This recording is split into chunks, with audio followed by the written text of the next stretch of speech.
Redditors that caught a parent having an affair. What ended up going down? They don't Reddit, but better safe than sorry. I'll try to keep it short. My mother began seeing an old friend of hers, just to hang out, and be friends, and do friend things. But she'd go out all the time with this guy. Sometimes we wouldn't even know where she was, or when she would be back. We being my sister and I, both basically adults at the time also, so we weren't children by any means. Sister gets suspicious and looks through her phone, and lo and behold we find sexual texts and implications of meeting for such activities and so forth. We freak out, get upset, consider telling my father, who at the time was hunting up north and wouldn't be back for a few days. We decide to wait and, as my sister can be pretty rash, then decide to confront our mother. Sister does most of the talking, but mother gets angry at us for going through her phone, then accuses us of trying to ruin her marriage, tells us we are awful basically. It was pretty terrible, and honestly I don't remember most of what was said, but I ended up making a speech about how it's her own fault if her marriage gets ruined, and she tried to say now we don't love her, and what do we want her to do? Move out, go away. We told her to tell father or we would. She doesn't, wouldn't you know it. He tells us not to tell anyone, and gets pissed that we went through her phone. They're still together, and we pretend nothing happened. There's more, but I'm mobiling at work. If you want to know more let me know, and I'll reply on my lunch. I cut school to smoke weed. Mom cut work to blow some dude. I guess he was her boss. Basically I caught them in the act. She did the cliche "it's not what it looks like." I don't know mom. I'm not sure how else to interpret his penis in your mouth. It also sucked, because the guy was black. I told my dad. They had a huge fight that got physical, then he left. I have not seen him since. It all started when I was 10. My father has multiple sclerosis and has had it for the last 26 years. He was also a corrections officer and worked the graveyard shift. My dad was the vice president of the Disabled Drummers Association at the time and was tasked with completing a new website. Now my father, to this day, needs help doing most things on a computer. My mother had the idea of asking one of the guys at the local computer store, where we bought our desktop, for some books on building websites, because she was going to attempt to do it herself.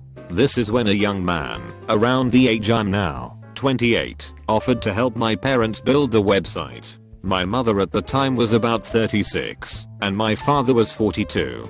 Chris, the young man, started coming over around 5 to 6 p.m. while both my parents were home, and they would work on the website. This website should have only taken a week or two, tops. It was just supposed to be something simple and informative. Weeks turned into months, and Chris came over later and later as time went on. I started getting a weird feeling about everything.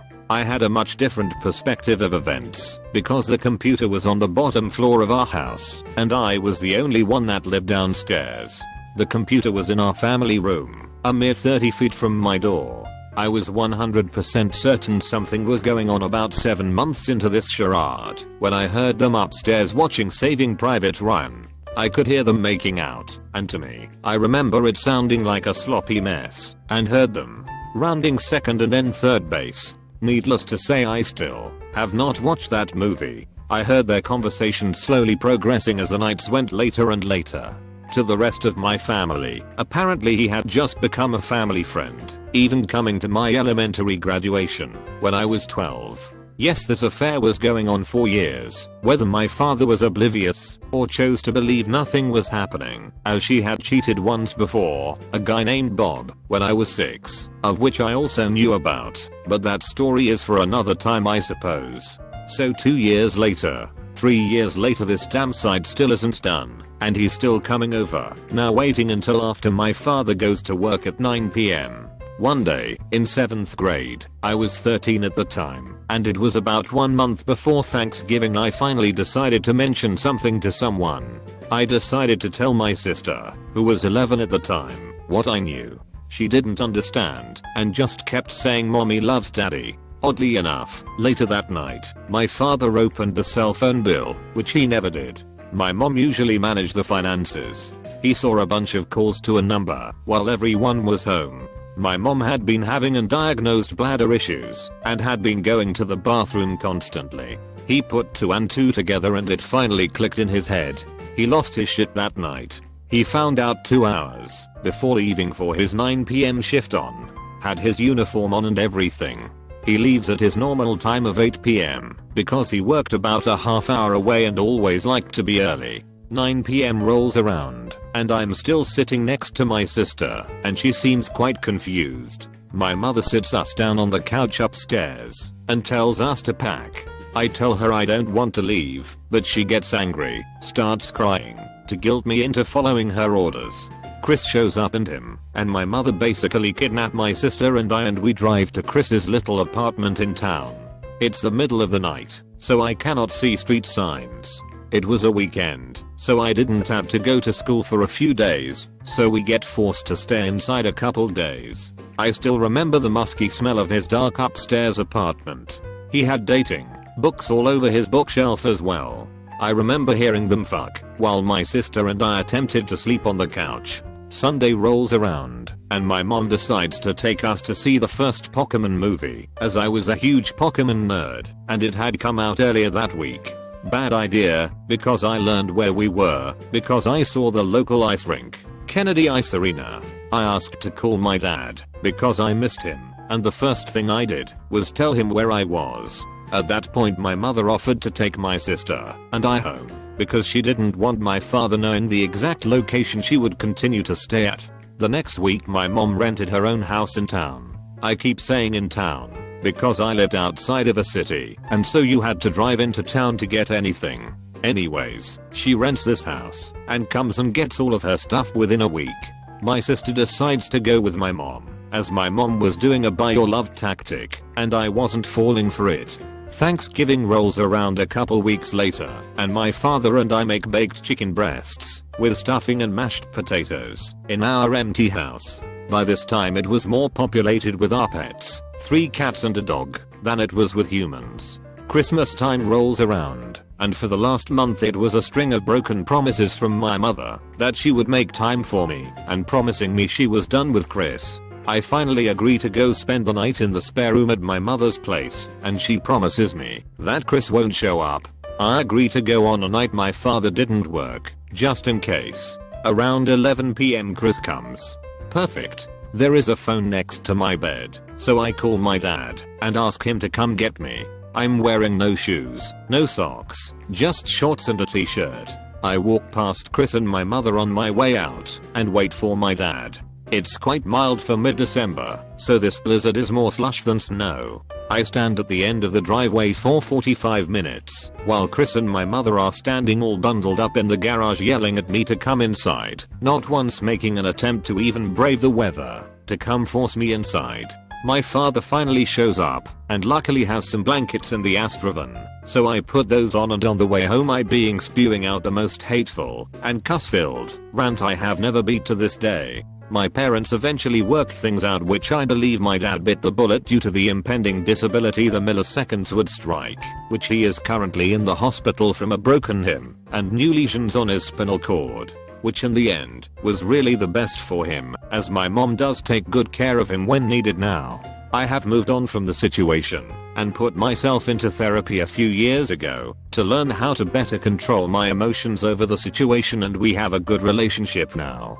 I have had great suspicions that my mom still cheats on my father to this day, as I have found somewhat circumstantial evidence that I never dig too deep into anymore. As long as she continues to help take care of my best friend and hero, I can deal with anything she decides to do. If anyone decides to read that whole thing, kudos. If anyone would ever like to talk or ask about the situation because they are going through something similar, I'm here to help. No one should go through that alone.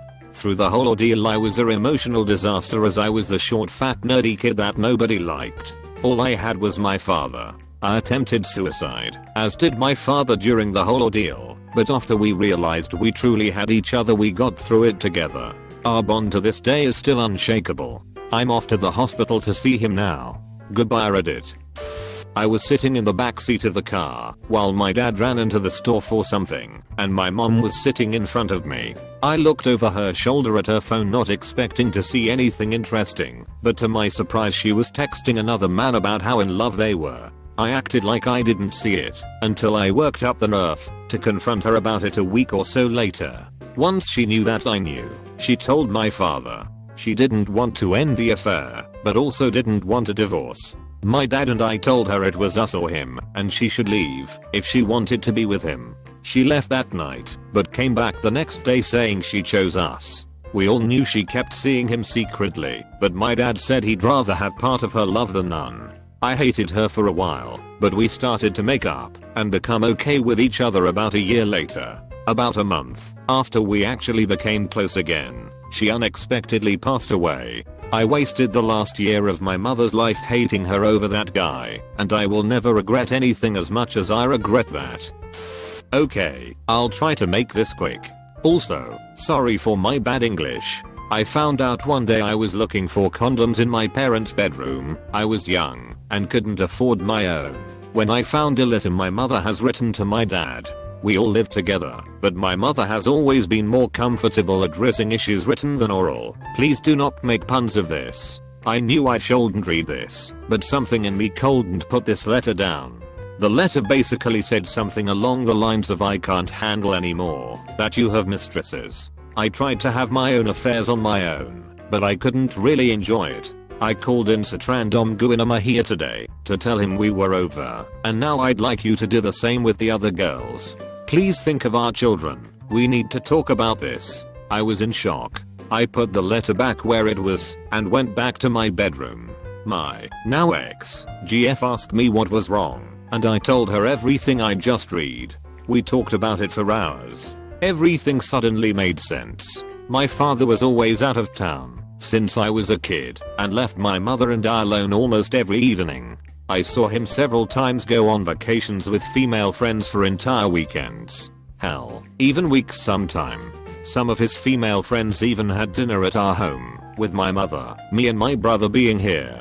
I don't know how my mother managed to handle this for years. After talking with my GF, I decided to never talk about this to anyone else. The day after this one, my GF and I both went to my house and found my parents on the couch talking and stopping as soon as they saw us. My father had tears in his eyes and my mother was looking at her feet. We acted like normal and left them alone.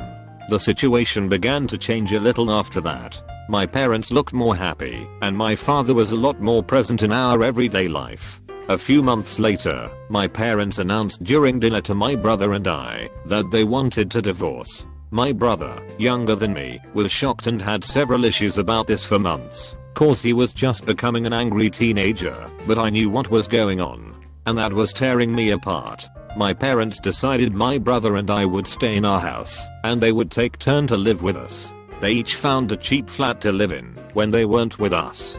That uncomfortable situation went on for a few months, until we began to see both of my parents home at the same time.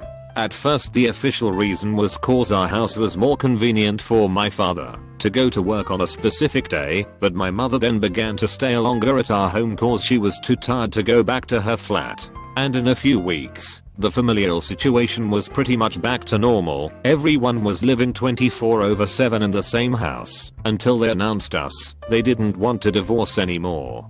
This was a few years ago, and now I think everything is forgotten and forgiven. My father changed his job and is now at home almost every evening, and my mother started to smile again. His girlfriend contacted me on Facebook. What a fucking Looney Tune job she was. Apparently he had cut it off with her, and she was desperately trying to figure out why. So, yeah, sure, message me on Facebook. Turns out my mom knew, and was happy to have a confirmation that he had ended it when I told her how insane she was. Good dad. Poor husband. Woo, throw away because damn. Buckle up everyone, this one is wild. I was like 18 at the time I think. Let's see if I can keep it short. Dad runs an auto repair shop, so a lot of the time he drives customers home when their cars break down and he has to fix them. For the record, he's fucking shit at fixing cars. One day while I was out with him, I found a cigarette, but in the car that wasn't his. Dad said it was from an old lady customer. I wasn't so sure. Turns out it wasn't, of course. He was having an affair with a drug addict prostitute that he found sleeping in one of the cars on his lot. Mom and I found out the truth at the same time when he left a note on the kitchen table on my mom's birthday telling her he was leaving. It gets even better from there. Mom had a complete mental breakdown and spent months alternating between begging him to come back and screaming at him. She went down to the business daily to try and stop it. I had to call the cops a few times when Dad beat her up for it. This went on until one of the girlfriend's druggy friends smashed her car windshield with a rock and she finally stopped going down there. While all this was going on, I had to deal with strangers calling my cell threatening me if I didn't leave the girlfriend alone because Dad was a fucking moron and gave her my number, which meant her druggy friends got a hold of it. Life was shitty and it fucked me up pretty good. I should probably see a shrink for it, but money, no insurance, etc etc. All in all, it lasted a couple years. I wish I had inspirational ending to tell you where we lived happily ever after and Dad withered away, but alas it isn't so. Dad pissed away the family savings on drugs and booze, then the girlfriend left him and he came back home. He's an alcoholic and we are not on good terms. I still live at home for a myriad of reasons. Health problems, money problems, the resulting mental problems from this nightmare, and the fact that if I leave Mom alone here I worry Dad will accidentally kill her one day while he's drunk. She also depends on me for emotional stability. I fear she'll spiral back into her self-destructive depression if I'm not here. One day I'd like to move out of state to the area all my best friends are at, but I have no means to at the moment. It's gonna take another year or two of saving/working probably. Ranting about it to total strangers on the internet is oddly cathartic though.